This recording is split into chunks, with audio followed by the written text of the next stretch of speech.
Hi, Internet. I haven't been able to sleep for a while. Sometimes I stay up late. I love my wife so much.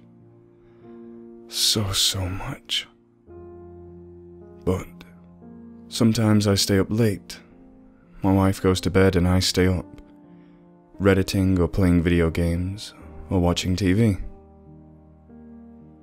I'd fallen asleep on the couch as often as I do, and I awoke to my wife standing over me, crying, shaking me awake. I asked her what was wrong, but for a while she didn't speak. She just hugged me and sobbed. I stroked her hair and comforted her. I wondered if she might have had a dream that I died or something, or if maybe she'd received a text with some tragic news. Finally, when she calmed down a little, she said, "Let's just sit together for a while." "Do you want to tell me what happened?" I asked.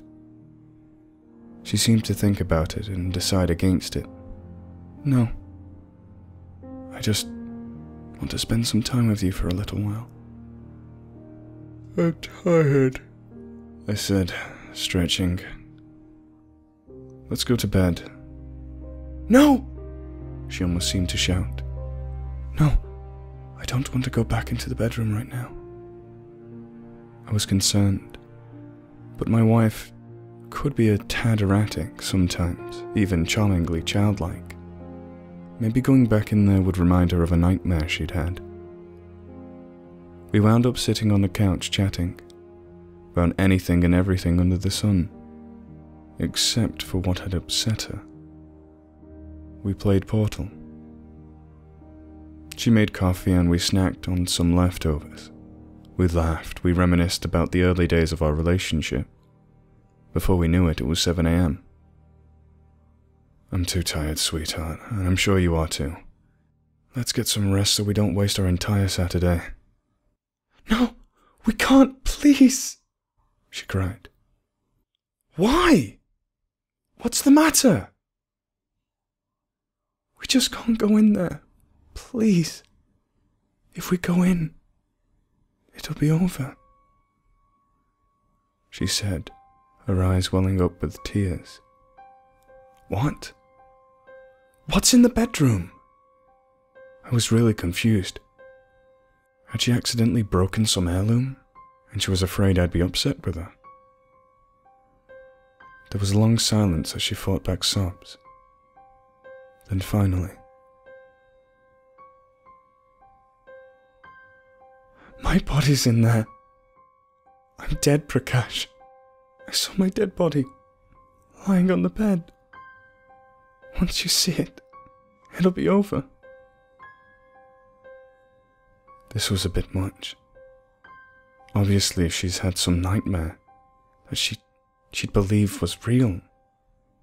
"Oh, sweetheart, no.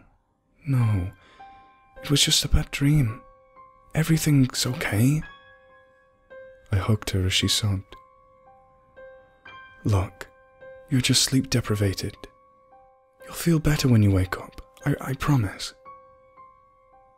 She nodded somberly, then walked silently with me to the bedroom.